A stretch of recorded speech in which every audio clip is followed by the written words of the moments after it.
Welcome back to the next episode of the Football Clubhouse. We are glad to have Sourav Saha, Avik and Ruptirtha Mukherjee with us. And the five substitution thing has caused quite a lot of noise recently, and of course after the COVID situation as the games resume. So we are going to talk about it, and Sourav Saha, why don't you throw some light on it?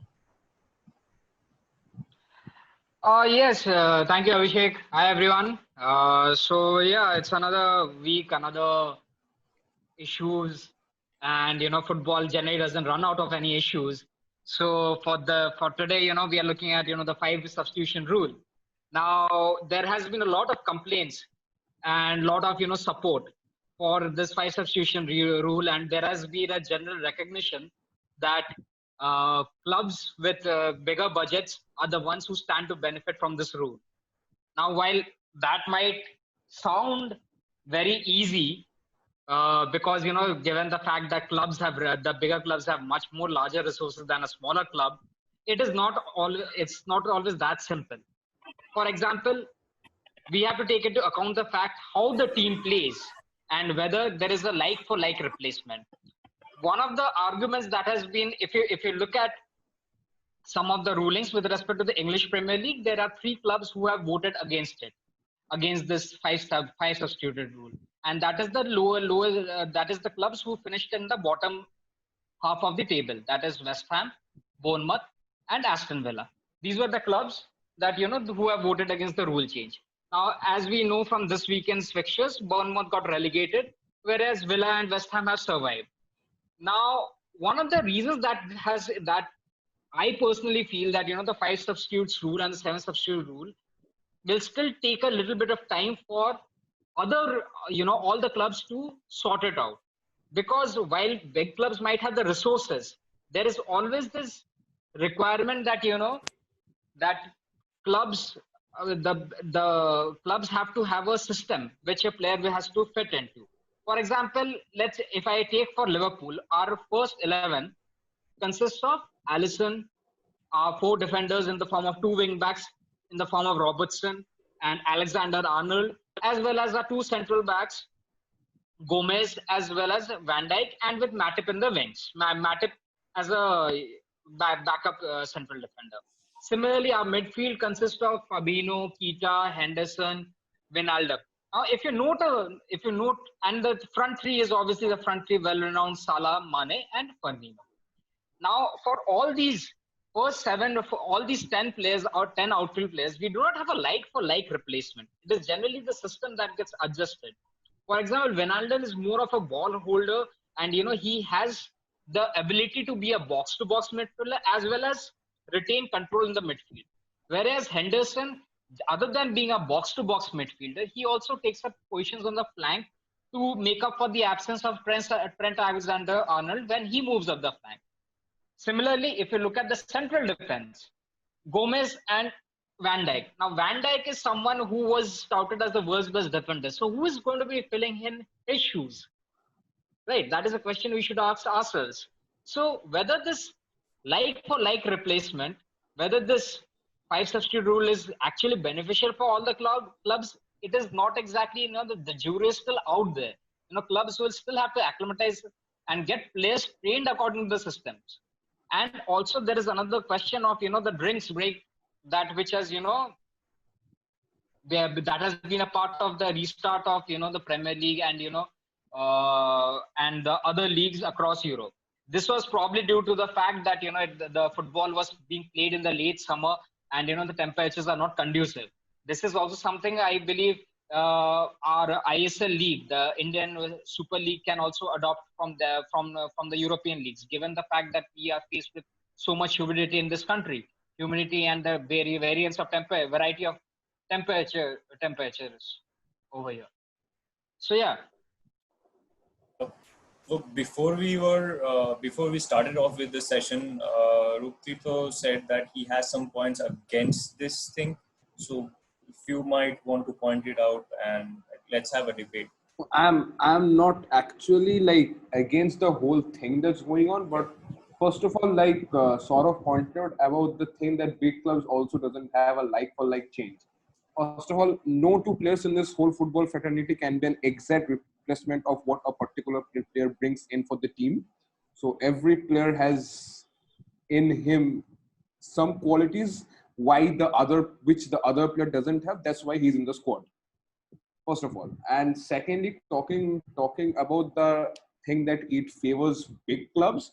I don't. It favors big club in the sense like if a player gets injured and when you have three substitution, you might not have that much ability in your bench to fit in players who will exactly fit in your game plan.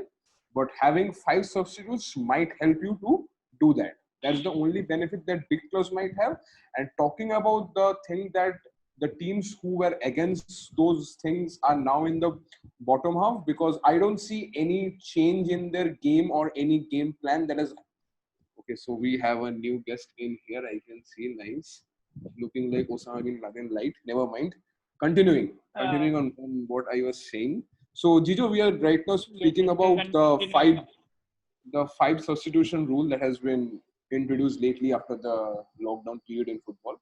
So yeah, so as I was saying, so those clubs that sort of pointed out like West Ham, Bournemouth, did you see a big change in their game after what the style of play or whatever the way they used to approach the game, be it against the big sides or be it against the sides that are similar in points table like a mid-table team. So I didn't see any change of play or the way they approach the game just because the opponent is more solid on the fact that they have more quality on the bench that they can use, because I personally haven't seen that. So for me, that rule is basically just like if in case you're tentative to have more muscle injury, more hamstrings, because we have seen multiple players suffer big injuries in Arsenal. I can tell about Pablo Mari, Mustafi and all that. Those were hammer blows for us. So that is the rule for just like if you have injuries, you have stock to make up. That's the only thing. I don't see any particular tactical reason why somebody should go against it or for it to be special. So yeah, that's my take on it. Yeah, I agree with Roop on that. As he pointed out that like no football player in this fraternity is like for like replacement. And see, the thing is, you have to look at how coaches plan to use it. Like if this rule is going to be there, obviously, if you look at say a conceptual of say you look at the concept of basketball for that matter. Basketball, where you have timeouts and you bring in certain players for certain plays. So unlike basketball, which has what you could say a revolving substitution, football doesn't offer you that option, that rolling substitution feature. That is not a part of football. Now, as a result, what will happen is that when the big clubs will probably have resources, such for example, you look at the option of Manchester United. Now there is a huge probability that Jadon Sancho might come to the club.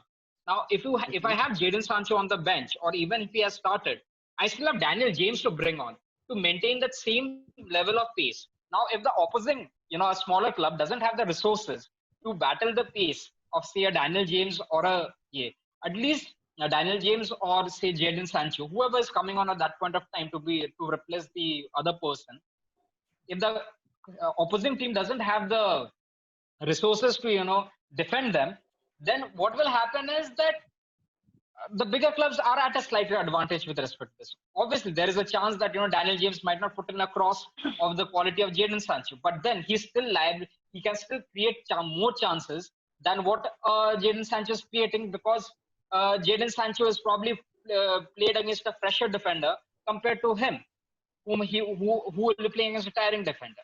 Similarly, even with respect to say the creative part of it, the creative part of football is probably the most brilliant example of how this substitution rule is it cannot be taken for granted, because what a lot of team so if you look at a play, or even for the fact that when we used to play football, or even when we play football, you realize that when a certain player comes in, you adapt your game according to that person's, because the telepathy and how that person sees the game.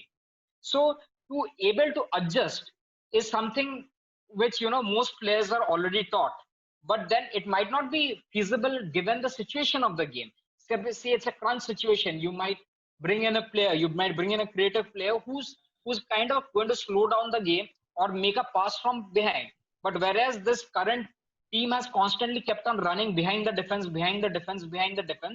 and now they do not have the legs to probably reach that pass for which the creative player is being bought on. So these are also tactical issues and tactical challenges which coaches will face in real time. These are things which we may not have realized because we are more of, say, armchair pundits, right? We are watching football from on the screen, and we are of the view that this and this coach should be doing this and this. But the actual mechanics and the dynamics of how a player is going to be replaced or how you make use of the drinks timeout is something which all coaches are going to take into perspective. Like Lampard, for that matter, he had the option of bringing in Pulisic, Giroud, and Willian at one point of time, and that kind of kept the game, kept the base pace of the game up. Now against a team like Man City, Man City is actually the perfect example of this substitute rule. They actually have a like for like replacement. May not be at the same time, but then they are so much doctrinated within the Pep principles.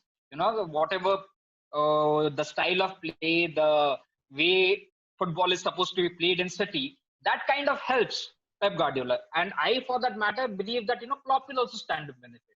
Mourinho might be the biggest sufferer for that matter, because his game, his tactical knowledge is more based on organize the defense, organize the midfield, and let the attacking players do their bit.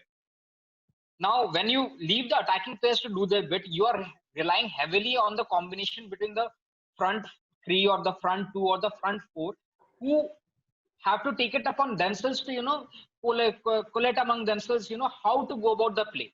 Now that might not be always possible at their end, because those four may not be on the pitch at the same time always. But then again, the fact that you do not have set patterns, that is again going to be held against you, because in a crucial match, if say you take an example, Guardiola knows that for a fact that Mahrez has a ball on the left, you see there will be a slight movement on the far right wing, that the overlying, the fullback is probably overlapping the right winger, and the right winger is moving inside.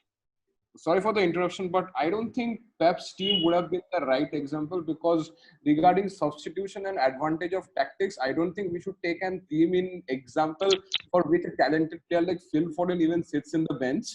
So that shouldn't be the perfect example can be Chelsea or even Man United, because they really have quality in the bench and as well as limited. So we can assess like whom to take off and whom to take on, because a player like Rodri, player like Foden sits in the bench.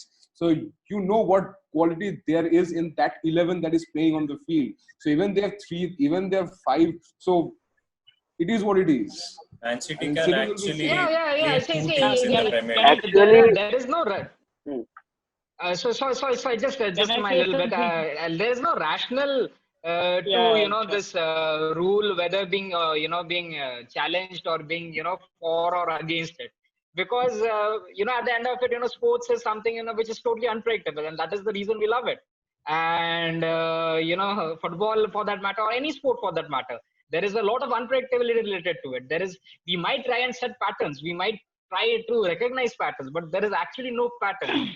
It's in the midst of chaos that football functions at its best. It's actually nice, like talking about this rule in EPL. We have so many teams to pick up and take example.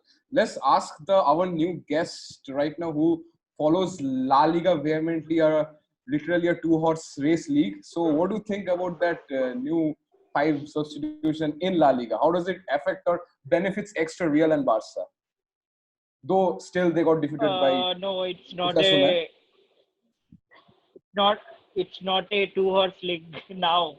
The competitiveness has increased. If you follow La Liga, you will understand. I don't know. I'm not here from the beginning, but I don't know. I'm repeating a few points. So just mention if I'm repeating. Because I'm a Real Madrid fan, I am very happy with this 5 changes, like 5 substitution rule, for obvious reasons, because we have a great bench depth. I think also a player like Gareth Bale. Plus point for the bigger clubs. Yes, and that was I was going to say. that Yeah. for club like us, like Real Madrid has a history of like uh, not using players as good as other teams. Like talents are getting wasted, like Gareth Bale, James Rodriguez, and before also in Mourinho period, like he benched Kaka, who was the like one of the best player at that time. So these things will get reduced, I think, because players will get game time, and this is also a very like unfair to small clubs actually, because they don't have. I'm not including Arsenal, but they sorry, You can but actually at the moment. small clubs like in let's see, because All right, otherwise continue, after continue. the I'm just joking. it will happen in the FA Cup final. I don't know what will happen in the FA Cup final. Then Ruptirtha will give a solid comeback. So I don't want to predict what will happen. But yes, So like clubs like I can still give a comeback. Being a small club, if I am defeating the my champions and runners up of the league in 1 week, I am more than happy with it. That's well put. But then, oh, Jijo, and please continue. Shots fired. and what Shots fired. so Shots fired. so that is your biggest big. So that is your biggest achievement, right? In this Our biggest 2020 season. our biggest achievement is still not a shared history yet. It's been a decade. No, in 2020. 2020, before the lockdown Winning period, a we were undefeated. Before the lockdown period, we were undefeated. It's the lockdown period and the injuries that costed us. But anyway, excuses apart, it was a dreadful season indeed. okay. Okay, so if you guys are happy with that, then good for you. I'm happy for you also. So, like, yes, I was mentioning that one thing, like, the tactical thing will improve in the game for sure. Because if we see injuries are happening now and then, and especially if you like this last period, like after the lockdown, game was played in a very hot temperature. So, there was a high chance that players will get injured. So, and it happened. So this 5 teams will help in that way. But as I said earlier, it is a plus point for the bigger teams, and it's a little bit unfair for the smaller teams. But overall, should this rule be like a consistent one? Should this be carried out, or once things get normal, like in the next season, this should be cancelled off and brought back the three sub rule? What Uh, are No, your these things opinions? I think should go on. This thing I think should go on because the teams now have to adapt to this new thing. So yeah, I don't see any point in discontinuing this rule. Okay. I told you the plus point also, right? The competitiveness will increase for sure, because five substitution means five new fresh legs, right? So in 90-minute football, we can see more pace, more aggression, everything. And one But thing then, won't the small teams who which suffer will financially, they actually suffer even more, because yes, when big that teams that that like I bring on the that subs, these are three solid subs. But for the small teams, it's either a But 17-year-old or an 18-year-old. yeah, But that might be a I problem. mean, before we continue, before we try to pitch in, before we continue, we are hearing the phrase that small team will suffer. So just putting your question, Yeah. small teams will suffer just because of the reason that they don't No. have a strong bench, or it's like they don't have a strong bench to go and affect the gameplay. They don't have a strong bench. They cannot afford a uh, stronger bench because the number of substitutions are increasing, but not the amount of money they're earning. So there's a difference. So But because look at I Everton. never say But if look will at you have suffer. Everton. to, no, I no, no, never said they just will suffer. yeah. But I am saying they might. They Like, all can, right, like, because yeah. Tell me. they might. Yeah, carry They on. might, yeah. Yeah, because suppose you're playing against a mid-table team, all right. So they are bringing in five subs, okay. And if the general team is better than you, and you're in the bottom team, you're mostly dependent on the starting 11. That's kind of almost all in all the matches, that 11 is almost consistent, and the rotation is not that high. So you don't have much players to rely on if a proper starter is injured in some match. So in that case, if an opponent, which is a mid-table team, brings on better players, 5 better players, it's almost replacing half of the team, not considering the goalkeeper. You're replacing half the team at halftime or at any point. You're bringing in 5 fresh legs who are way better than the smaller team's bench. So the smaller team is going to suffer unless and until they can afford to get more players. I'm not saying about the quality. I'm saying about more reliable players. Maybe of the same quality as the starting 11 of the small team, but they have to bring in more players. So that's something I think. Yeah. See, I'm of the view that teams with strategy is much more better. Yeah, they have to. Like you said that for example, one of the ways of approaching a game, say where I have 5 substitutes on the bench and I'm say a manager of a smaller club.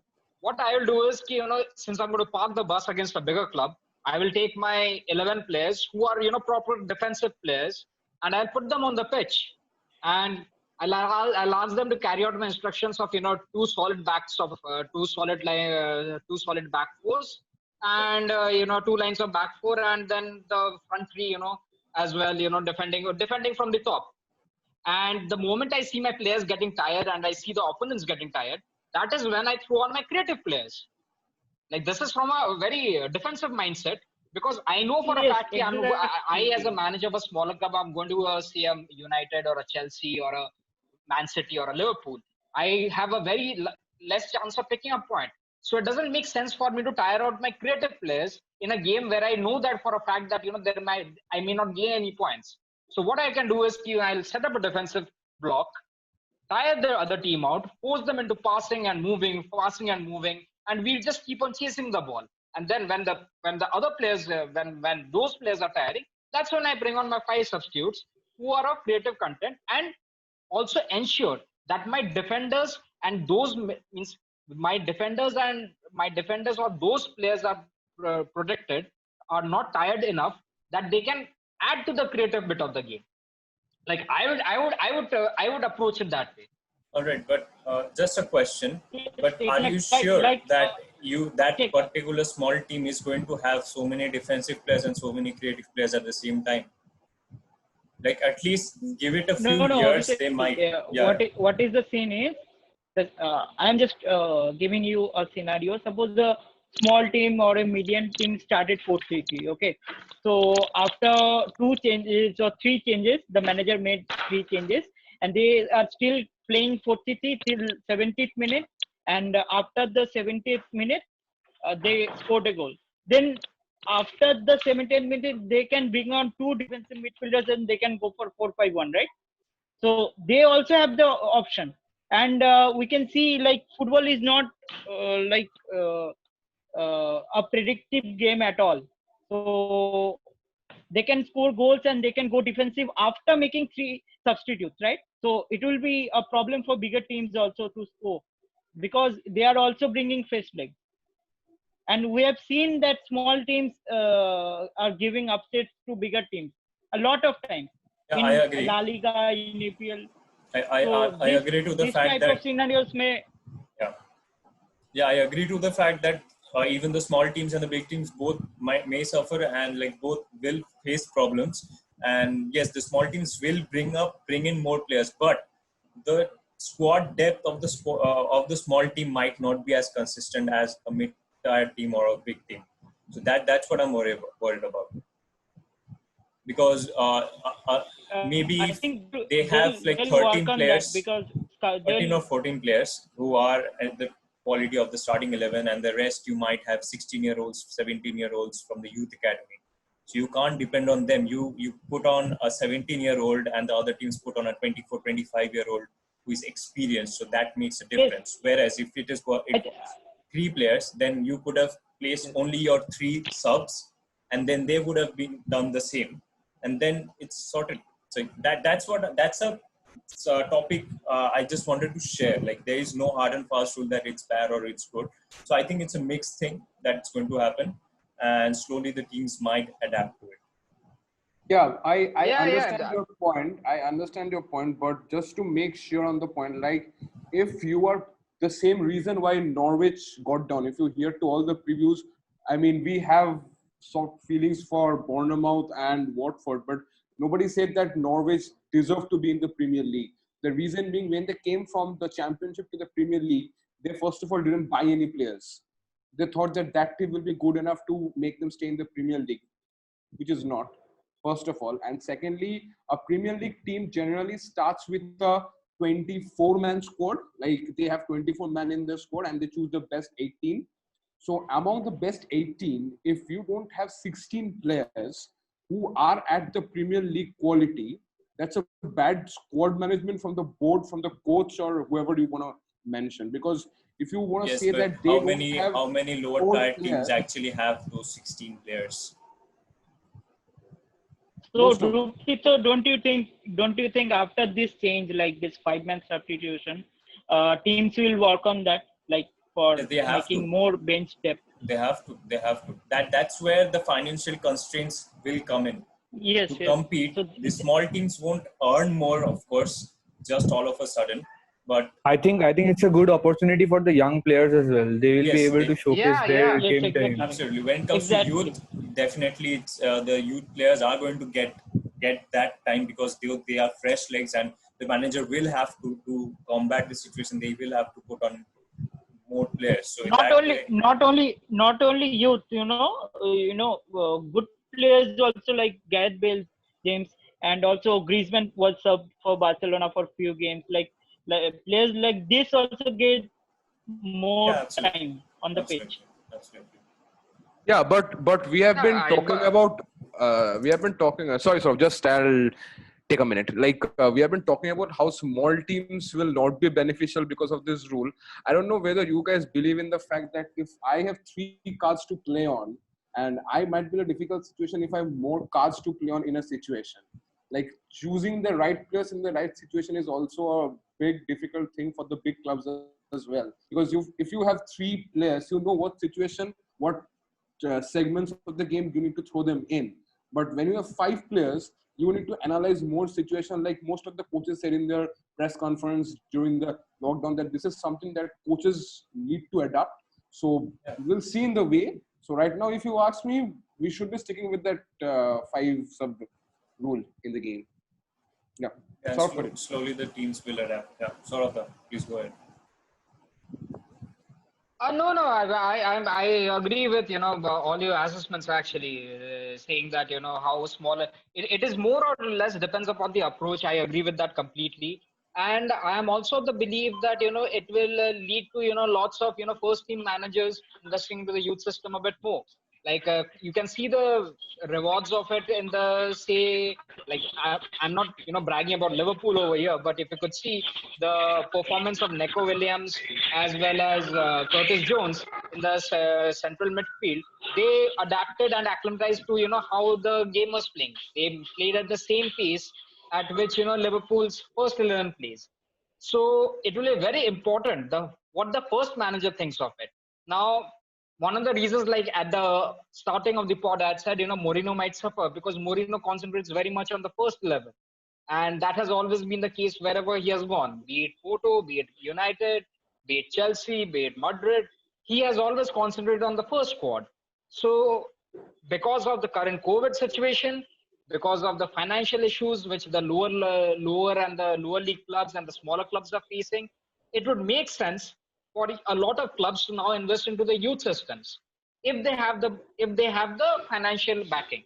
And I had made this point to I had a discussion with one of my friends, and I am very much of the belief that at least big clubs of say in and around say around that certain area, they should do their best to not absorb smaller clubs, give the smaller clubs their own autonomous powers and to run their things by themselves, but they should have tie-ups so that it ensures a steady cash flow from the bigger clubs to the smaller clubs. We have had, But because then that is most the of the only way you can businessmen, save the system in at least the developed countries. In our country, in India, we are still having trouble, fixing that or figuring out the system. But developed countries already have a system in place. So all they have to do is, just ensure that, there is the right kind of cash flow down and financial backing for the smaller clubs. but And these smaller clubs have an option to, at least send out players or at least sell players to the bigger clubs. Means it has to be a collaborative effort for all this to come through. And this five substitutes rule is something, obviously, over time you'll see clubs adjusting, acclimatizing, making changes, coming up with new tactics. Some might look to use this window to actually say come up with different strategies altogether. Like we saw in this brief period of games where we saw faster players coming on, or even for that matter we saw much more defensive players coming on for the last 15 minutes. For example, I think one of the best examples was Arsenal's game against Man City in the FA Cup. At the starting of the second half, Arsenal were playing a bit haphazard compared to the way how strongly they had finished in the first half. But at the starting of the second half, they are playing a bit haphazard, and they were just clearing. It's only when that drinks break came in, Arteta again reiterated his principles as to how to go about the job. That is when for the last 15 minutes, Arsenal didn't look like they were going to concede to Man City, and although City had more of the ball, the Arsenal looked more at ease. So it is also a time for managers to given more inputs, make the players more conscious and more focused on the task at hand.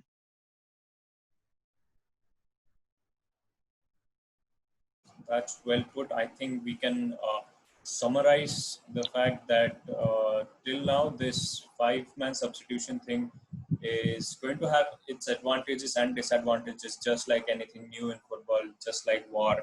Like it has its advantages, it has its disadvantages. So I think with time, the teams, managers, and us fans, we are going to adapt to it. And I think many new things are going to come up as people will be more creative, especially the small teams. So we'll get to see new strategies coming up to tackle these things. And maybe definitely new technologies and changes in the medical system, because two subs is it's a big change when it comes to changing half the team. So that's my view, and hopefully we are going to see many innovative changes. What do you guys think?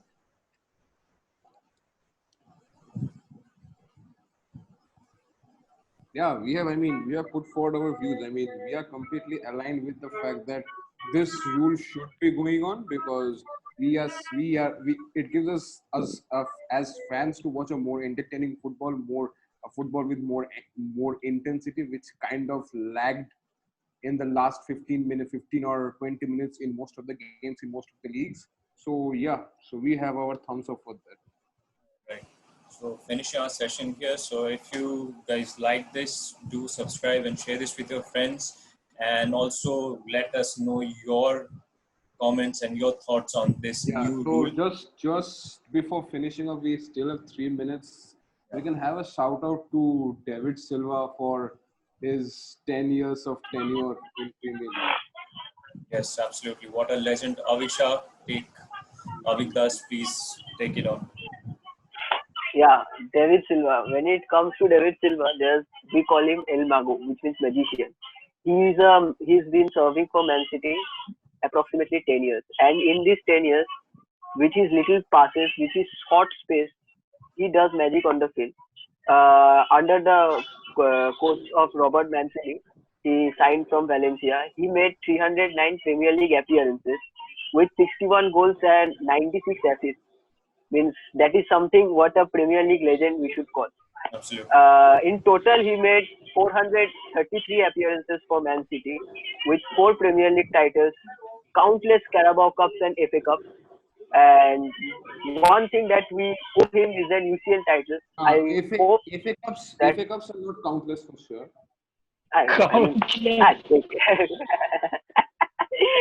Okay, so so coming back to it, the only thing that we owe him is an UCL title. I don't know how much we will win on that, but still, You'll get rounding this up, time. not do not Yes. jinx it. Do not jinx it. And yeah, rounding up, we will just say thank you is a very short form to just the service that he has provided for 10 years. Premier League will miss David Silva, and we will never get a replacement for a player like David Silva, especially in that away match against QPR, that league title. Every match of David Silva is very memorable. From United defeat, 6-1 defeat to the league title, upliftment of league title by QPR. So yeah, it's a farewell to a great Premier League legend. Thank you. So that's a great farewell from a Man City fan himself. So guys, if you like this, do subscribe and share, and we'll see you in the next one. Bye for now.